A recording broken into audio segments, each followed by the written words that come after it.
A win is a win is a win is a win is a win, and we will say that until the end of the time, or at least till the clock stops ticking on the Mafia Minute, where it is all Buffalo Bills all the time. I'm Magnum Mills here with Jamie G to do the Bills Mafia thing. Thank you very much for checking out the Mafia Minute presented by Caesar Gap Fantasy Football. You can find us wherever you get your podcasts and on YouTube, on social media at Caesar Gap FF, on the internet at mafiaminute.com. Nice and easy to remember, just like those flaps, FLAPS. They are the key to our success, Bills Mafia. If you had fun, hit the thumb, follow, like, and please subscribe. That's the key. We're feeling it. You're feeling it. The tables are out. They're not on fire yet. You're getting ready to do the dive. Jamie G, you're on top of the RV. You're ready to go. How you doing? I'm doing great. Look, in typical Bills fashion, there's nothing easy about being a Bills fan. That's why we're the greatest on earth. We got to tough it out. It was a roller coaster week one, but we got the dub coming out 1-0. That's all that matters. We won a game at home that we needed to win. Short week. We got a little bit of time to celebrate, but now it's time to get ready to go down to Miami and hopefully get another win. So I'm fired up, man. I'm just so happy to be right back here on the Mafia Minute with my Bills Mafia brethren enjoying another Bills season, man. It's just a beautiful thing. He did everything but say, where else would you rather be than right here, right now? That was the implication. And this is Bills on Parade, the latest Buffalo Bills news and whatnot. Right now, as we record this on Monday night, most of the stuff is going to be related to the game review, so we will save that for there. But we do have a couple of little tidbits here. Jamie G, I don't know if you know it, probably didn't show it on the broadcast, but before the game, before the Bills home opener, they recognized the Buffalo Bills AFL championship teams from 1964, 1965, had five former players in attendance, and also had former owner Mary Wilson, the wife of the late Ralph Wilson Jr., there participating in an on-field acknowledgement. So pretty cool for everyone who was Awesome. there and wasn't trying to use the restroom at halftime. And I know some people who went to the game, and this was a big deal. It was the first game with the construction of the new stadium going on in a real way. It impacted traffic and parking. From what I understand, the traffic was a little bit heavier than it needed to be, but for the most part, everybody thought they did a pretty good job. Everybody was still able to get the tailgate on, worked out pretty well. So I would say right now that's at least a solid A, maybe not an NA plus, maybe it's a B plus, whatever, but a decent job by the team managing all that. And Jamie G, one little fun bit of news that it involves us both a little bit. Charles Barkley, well-known gambler, not necessarily a great gambler, but a well-known gambler, which are the most famous kind of gamblers. He actually said, you know what his Super Bowl predict is, Jamie G? His Super Bowl prediction: the Buffalo Bills will win the Super Bowl over the Philadelphia Eagles. And he also had some nice things to Wow. say about those early 90s Buffalo Bills teams. Jamie G, you willing to get on board with this one? Throw a couple bucks on that specific outcome. I wasn't gonna. I already have thrown a couple of bucks on the Bills winning the Super Bowl. I mean, of course, but I wasn't gonna do that. But you know what, Charles Barkley, even a broken clock's right twice a day, baby. What's wrong with throwing a couple bucks on it just in case? Curious what those odds would be to have the Eagles Bills Super Bowl. It would be a crazy one. I would love every second of it. But yeah, why not? Sure. Next up, watch out for the men ambulance because we have our injury report. Jamie G, I'm going to turn it over to you. We have a couple of injury notes here, like definitely one that's a pretty good thing, one that's pretty bad, and one that's a continuation of a week one injury. Yeah, I mean, right off the bat here, Bills Mafia, just take a deep breath. I think we're going to be okay. In the words of Josh Allen, be all right. He hurt in his non-throwing hand on an incredible Herculean Josh Allen doing Josh Allen things on his second rushing touchdown. Should have had three. One got called back. Be better.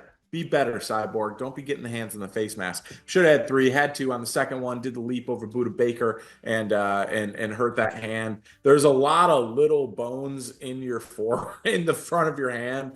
Definitely nerve wracking. They're not saying a lot. He's cleared to play in week two. I think he's going to play. Dude's tough as nails. Virtually every year he plays through some sort of injury. They've been worse than this. drink a lot of milk, man, get yourself together. But again, you never want any injury to Josh Allen or any starting quarterback for that nature. The big one here, Mills, Taron Johnson. I think the best nickel corner in the entire league. The Bills essentially stay in nickel every play, every snap defensively because of Taron Johnson. Really, really, really key piece to this defense. Left in the first quarter on the first defensive series, forearm, made a big hit. Something happened there, got a forearm situation. He's been ruled out already, never came back in the game, obviously. That one's really concerning. We'll see if we get more information later in this week, but as of right now, it's just straight up out on the short week. I'm hoping it's just a short week and they don't want to risk bringing him back too soon. And then Dwayne Smoot out again. He's got a toe. I'd love to see him get into this defensive line rotation. I think he can add something, but it looks like we're going to have to wait at least another week. At least one more week, but we need to wrap up the rest of week one before we can move on to week two. Let's start that with our game review, which we will kick off with the final score prediction from Jamie G. Jamie G, you said Arizona 21, Buffalo Bills 27. The final score was Arizona 28, Buffalo Bills 34.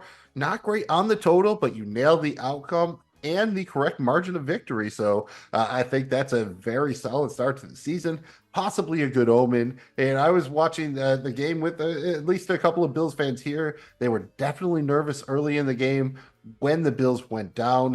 What were you thinking during the slow start? Did you have any doubt that they were going to turn it around? What was going through your mind there in that first half? Oh, it was really bad. I mean, defensively, I was thinking, oh my God, receivers wide open, blown coverages, missed tackles, just not fundamentally strong football, which what we've seen is a staple out of Sean McDermott's defense. There wasn't that level of aggression. And then offensively, we were moving the ball up and down the field all we want, but again, shooting ourselves and beating ourselves with the fumble, with the penalties, just stupid stuff that's like, man, this game shouldn't even be this score. But yeah, it was definitely nerve-wracking in the first half. Credit Arizona. They kind of did what Arizona does. They come in. I think last year, Mills, we made a lot of money on Arizona first quarter or first half money lines, and that trend certainly continued. But I love the fact that the Bills doubled up. As soon as they got that second touchdown, I kind of started to breathe and said, all right, we can win this thing. It was a weird spot where, kind of looking at it, it was like amazing. All right, we're only down for like 14. It really felt Right. like they As could have bad been as it down went. 20 plus points, fairly easily there. And it wasn't just all Josh Allen, it was a team effort. And let's recap your keys to victory you had here. Right up front, you said you got to win the battle in the trenches, dude. That was your first key to victory. I think the Bills did a pretty good job of rushing the ball, 33 carries for a buck 30, 2 touchdowns. Not too bad here, just a shade under 4 yards a carry. But James Conner and Kyler Murray kind of got it done. Arizona combined for 25 carries for a buck 24, 5 yards a carry, and a touchdown. Bills definitely won the battle on the defensive side of the trenches. 4 sacks, 5 quarterbacks hits, 5 tackles for losses.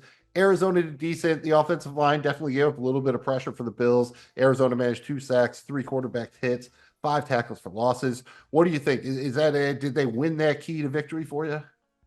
I think they did, but not as much as you want. You look at the running game, that first quarter and a half of the game, it was all James Conner. I mean, he was getting whatever he wanted. I think Kyler Murray did a good job escaping the pocket one or two times and scrambled for a couple big ones. But I think the defense really settled into its own on the second half of the game. We saw some more aggression. We kind of saw that what we come to expect out of Sean McDermott led defense. That's when the pressure started happening, the hits, that kind of stuff. I think overall, offensively, they got off to a good start running the football. They ran it pretty much at will in the first half. Arizona, to their credit, made some adjustments and tightened up in the second half. So I think they won the battle, but it wasn't dominant win. It was a win, but it wasn't dominant. Nah, not emphatic, I guess would be the word. It was definitely not an emphatic victory, not a dominant victory, but a victory nonetheless. Your next key to victory was the wide receiver corps needed to produce. We needed to see something out of this rebuilt wide receiver room.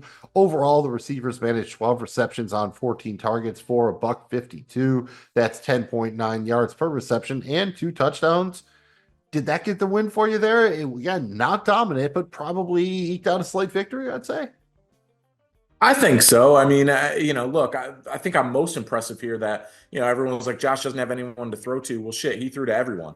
I mean, how many wide receivers? We got two different tight ends. I mean, running backs. Like he threw the football to everyone. So I like the fact that they really meant what they said when they said everyone eats, and everyone ate here. So I think it got it done. There wasn't, two or those one or two huge explosive plays, but there was a bunch of big plays in that game, and it worked. Yeah, probably one of the little doubters is Josh missing MVS on that skinny post. That was one of 100%. That one was of a the touchdown. again he only had, I think threw what, six incompletions, so that was definitely probably, if you had to ask him which one would he want back the most, that was probably the throw.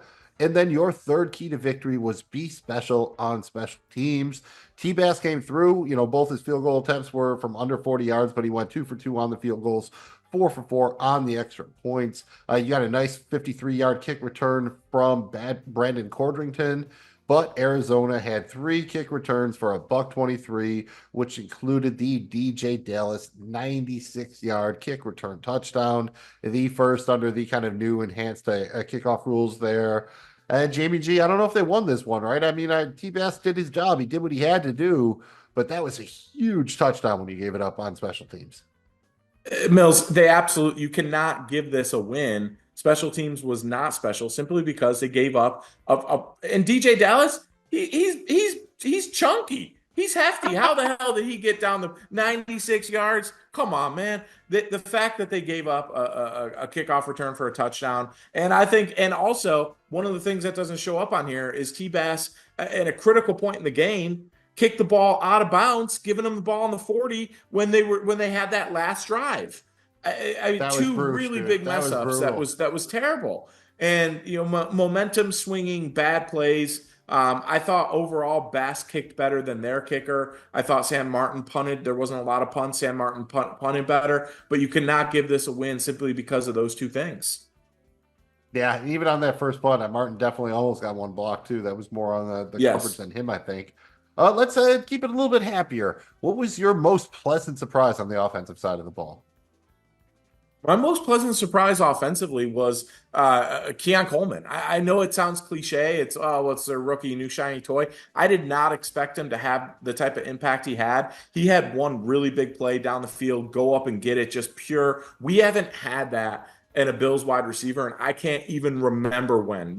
Molds, maybe? I mean, we have not had that big body jump up and muscle and get it guy using the body protection. You can see that this guy was a basketball player. I mean, he really believes he could have went pro playing basketball had he stuck at Michigan State and just played basketball. I mean, that's really saying something about the type of athlete Keon Coleman is. I thought that was an incredible play down the field, really big. We haven't had that in so long. And then outside of that, I thought he worked some of the, everyone's like, oh, he's not an outside guy. He can only play in the slot, blah, blah, blah. He can't get separation. I saw him get plenty of separation. Let me tell you that right now. So I was really happy with him. I was surprised. I didn't expect him to make, I'm not saying he set the world on fire, 5 for 51, no touchdowns, but the impact he made was more than what I thought. Oh, absolutely. And I think that was one of the adjustments they made in the second half, was to get him on the field a little bit more. And he drew the most targets on the team because he was getting open. And that's not something you can teach. And you're talking about that throw on the sideline where he just comes back to it and just naturally uses the box out, just nice and easy, gets it in, both feet down, Absolutely. no problem, makes it look easy. That's what Yeah. the Bills haven't had in a while. Like Diggs, very fluid. He could do some stuff like that, maybe not in that kind of like box out fashion. He was more of a clean route runner who would be more, get a technician style. This isn't quite brute force. It's not like pure DK Metcalf. There definitely is a little bit of finesse here, but I was really impressed with their timing, their connection, and the fact that Coleman the game didn't seem too big for him right then. And he just might be one of those guys that just plays better than he practices. That happens sometimes. Sam Howell is famously one of those guys. Looks like absolutely terrible in practice, but you put the dude in the game, all of a sudden he can play a little bit. You know what I mean? So I think you have to Yeah. take the good with the bad, and I think that's nothing but a good surprise. How about on the defensive side of the ball? What was your most pleasant surprise? I'm gonna just go ahead and say some of the young corners here, and I thought Cam Lewis did a fine job stepping in for Taron Johnson, but I thought I thought the young kid out of UB played really well here. And the defensive back came up with the big stop at the last play of the game. I thought he held his own against some good players. Look, Arizona's got playmakers, so that was outstanding. I would normally give this to Gregory Rousseau, but I expect that out of Gregory Rousseau. I wasn't surprised to see him dominate during that game. I expect that out of Gregory Rousseau. So he was outstanding, but I expect it. I think some of the younger players in the secondary were the bigger surprise for me. Yeah, this sounds like a foreshadowing for Jamie G trying to split his MVP between offense and defense, but we're not there yet. We got to look at the bad side here. What was the most unpleasant surprise on the offensive side of the ball? What was just like, ooh, I didn't like that. The penalties. I mean, at one point we had three false starts in the same drive. I mean, come on. This was a critical drive, I think it was coming out of halftime, trying to get the double, right? And flip the switch here and double dip. It was either that or after the kick return. I can't remember, but we had three offsides, movement on the offensive line right then. So, I expected there to be a little bit of we were blessed to have the same five offensive linemen all last year. There was a real unit there. There's some change, right? McGovern slides over to the center. David Edwards, which was the first man up, now left guard. There was a little bit of movement up front there, and they just weren't as steady. I thought that was the biggest disappointment and it's not just them. There was penalties throughout, but the penalties offensively were just terrible. You just can't have that. Moving over to the defensive side of the ball, most unpleasant surprise, not counting the Tyron Johnson injury, obviously. Yeah, I think the most unpleasant surprise on defense was being out of position. And I'm just going to call out Dorian Williams here. There were two or three times in particular he was out of position, led to a big run, led to a big play, led to a wide open, player streaming across the middle. So I just disappointed in that. I thought, we got better in the second half. I really like how they responded to it, but just being out of position as a whole. And I'm gonna single out Dorian Williams a little bit here. I know he had the fumble recovery in the right place at the right time and all that, but he was out of position a lot, missed a couple tackles, like things that and I can't keep going back to Milano, but you wouldn't see that with Milano, right? I mean, he's expected to fill in as a starter. He's got some work to do. Yeah, I think you could probably throw Taylor Rapp in there a little bit. He came out as one of the more poorly graded players in coverage for the game. So definitely a learning experience, but all that matters is you got the W. Let's move on to your predictions, man. You were coming in hot. You had three predictions for us. You had a mild prediction, a medium prediction, and a hot prediction. Jamie G, your mild prediction was Josh Allen, two total touchdowns, two passing touchdowns, two rushing touchdowns. He did it all. I think he got there emphatically, no doubt about it. And your medium take, your medium hot prediction was James Cook combining for 75 plus yards rushing and receiving. You got there again, 1 for 1 on the season there. Congratulations. And then your hot take. Oh, JBG, you were all I was so close, close. baby. You had I was Bills with close. 5+ sacks. They had 4. I mean, you could have gotten there with Rousseau with 3. Von Miller gets on the board with his, but no, you went big. You went for the team. You went 5+ sacks. You're 0 for 1 of the season on the hot takes, but you were close. Any thoughts on any of your predictions there, or just anything else about the game you'd like to talk about? I was happy. I mean, the mild one, we expected to get that. I'm really proud of James Cook here. I like how they used him. I thought he had a big first half. The guy has such burst, such vision, such balance. He could be really special. And proud that we got a couple sacks there, man. I'm disappointed we didn't hit that one. That should have been a clean sweep for your boy. But all in all, a lot of good stuff out of week one. For a team that didn't get a lot of playing time in the preseason, I expected there to be a little bit of the starts and stops and some of the frustrations. But I think this is a really good building block heading into a short week and a critical division matchup down in Miami. I think you're right, and I think it's time for the Mafia moment. This is your favorite play, favorite moment of that week 1 win over the Cardinals. Jamie G, I'm guessing it's Josh Allen hurtling into the end zone. Am I right? How could it not be, Mills? I mean, it was an incredible play, one for the highlight reel for sure. I mean, everybody just kind of like doesn't like, we just kind of take it for granted because they see Josh doing that so much. If any other player in the league had that play, it would be all you see for the entire week. I mean, but because it's Josh Allen, it's just like, oh yeah, well he does that. It doesn't mean it's not special. It doesn't mean it's not incredible, and it doesn't mean it shouldn't be celebrated. It should be. And I'll go as far to say is it should be worship. Give the man the credit he deserves. I love him. He did it. It's got to be it. It was an incredible play. Josh Allen is your king, but is he your Mafia MVP, your MVP for week one? I'm going to make you pick one. I know it seems it's probably between Josh Allen and Greg Rousseau. Who's taking home your Mafia MVP for week one? This is so hard because Gregory Rousseau really kind of took the game over when we needed him to in the second half. But I can't not give it to Josh Allen. The guy had 4 touchdowns, really brought us back into that game. I mean, we were dead. We were dead at 17-3. And he brought us back into that game and he made incredible plays. Credit him. The guy was at one point he was 5 of 6 in the first half and 5 of 5 in the second. I mean, 18 to 23, 200 whatever, 280 plus yards, whatever it was, 4 total touchdowns. I mean, the guy played an incredible game. I thought he was super accurate. He really only had the one big miss to MVS. Hard to do throwing it into a wind like that. It wasn't that far off. So I gotta go. I gotta go Josh Allen, man. I mean, those are huge numbers, dude. I mean, I don't know if there's another quarterback putting up that type of stuff. So I gotta give it to him. Probably not. The only argument I can make is to use your own words against you and say, like, you just expect that from Josh Allen. So maybe you're just expecting 3 sacks a game from Greg Rousseau. I mean, that would be super spectacular, right? You'll take 51 sacks. I think that would be pretty cool.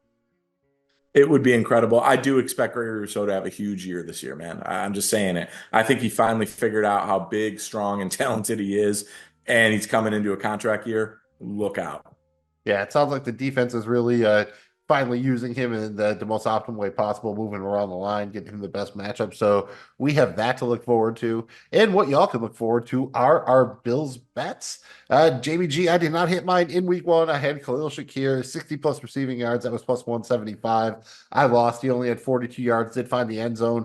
Good play overall, just didn't hit the receiving yards. So not great for me there. And you had your guy, Josh Allen, over 1.5 passing touchdowns. He got there through 2 passing touchdowns. So on the season, I am down 100 Bills Bucks, and you're up 74.07 Bills Bucks, and I'm bringing us down. So combined as a show, we're down 25.93 Bills Bucks. So 25 Bills Bucks, 93 Bills cents. And around here, we try to make all the Bills make sense all the time.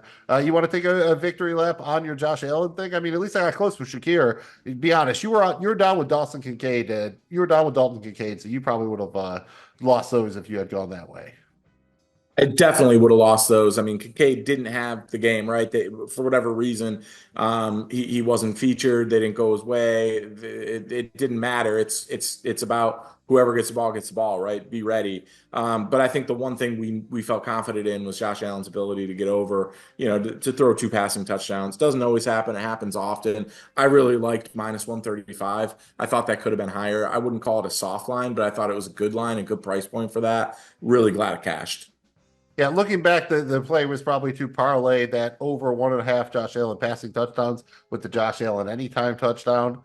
Yeah, 2 would have that been would have been great. I money. mean, that would have obviously been the ultimate play, but we don't want a fully Monday morning quarterback yet. And I guess that brings us to our draft Joshes. Josh Allen is the king, so it's not Draft Kings, it's Draft Joshes. We did some picks for the Bills versus Cardinals showdown over there on DraftKings. We both had our favorite captain as Josh Allen. Did think we nailed it. Very happy with that. I had Mac Hollins as my favorite value play. I think that was a little bit better, but you did fine there with Khalil Shakir. Also found the end zone, was just a bit more expensive, did have a couple more points, but Hollins bought you more bang for your buck. On the other side of the Oh ball, as yeah. far as our favorite Arizona play, you nailed James Conner. He was pretty much the best play there, especially if you weren't getting into Kyler Murray. I had Trey McBride. He didn't kill you. If you were going to go any other way, I guess Greg Dortch was probably a decent play just given his price. But James Conner definitely, especially early on, looked like he was going to have a monster game. So it still was a pretty good play. It was looking like a great play. And then as far as our fades, I said fade the Bills backup running backs. That proved to be pretty good. And you said fade Marquez Valdez-Scantling. Close, but no cigar. Didn't make a touchdown for him, but made a good fade for you. So I think we did pretty good week one with the draft Joshes, right? So I'm going to run it back next week, make some more bucks. Absolutely. Great looks there, man. Excited about that for sure. I thought that we it's hard to do, but getting the value that you got out of Matt Collins was, I kind of cheated with Khalil Shakir. That was a really good play. And then just having the sense for James Conner to kind of be the option there. I knew he was getting in the touchdown, getting in the end zone. I didn't want him to, but your boy made some money on James Conner anytime TD scorer. But yeah, these were good ones, Mills. Oh, and the James Conner over 12 and a half carries. We were on those things. Make sure you check out the stuff on the channel and make sure you check out the Mafia Mannequin because this is awesome. We got a mannequin. We start him out. He's pretty naked, but it's like a reverse major league thing. Every time the Bills win, we put something on the mannequin. We give him an accessory. We do something. Jamie G, the Bills won for the first time this year. You get to put something on the mannequin. What are you going with, brother? Do you need some advice? I have advice if you need it, but if you've got one, I'm game for it. I think I got it, man.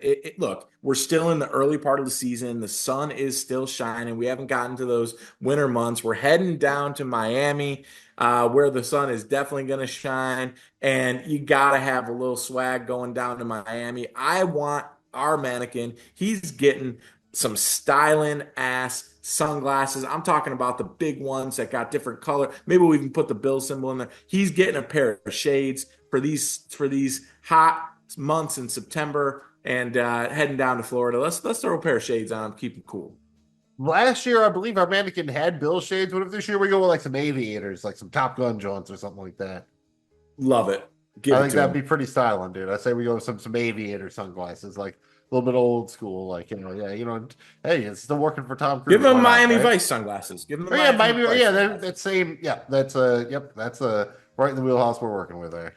Oh man, well, I think that about does it. We will be back to give a full preview for the Thursday night matchup against the hated Miami Dolphins in Miami. Jamie G, I know you want to squish the fish.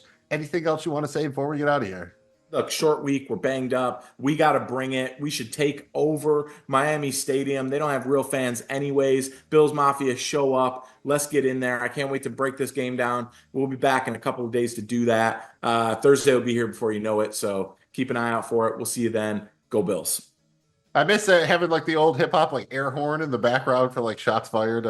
Love it. You Yeah. know the Bills fans don't love the Dolphins fans, and the Dolphins fans don't care, just like Jamie G said. Hopefully you care about the Mafia Minute because you just checked out this episode. Thank you very much for doing so. The Mafia Minute is presented by Season Gap Fantasy Football. Once again, you can find us wherever you get your podcasts and on YouTube. Find us on social media at Season Gap FF and on the World Wide Web at MafiaMinute.com. Thank you for remembering all that. And while you're at it, try to remember the flaps.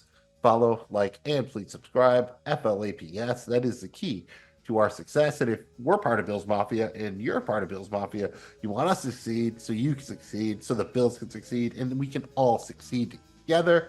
Thanks again for checking us out. I'm Magnum Mills. He's Jamie G, and he's going to do something to get you fired up about the Bills going to Miami and doing the thing. I'm ready to jump through a table. I saw somebody jump through a table off of a bus. Bills Mafia was so back, baby. Let's go down there and show them how we do it. Go Bills.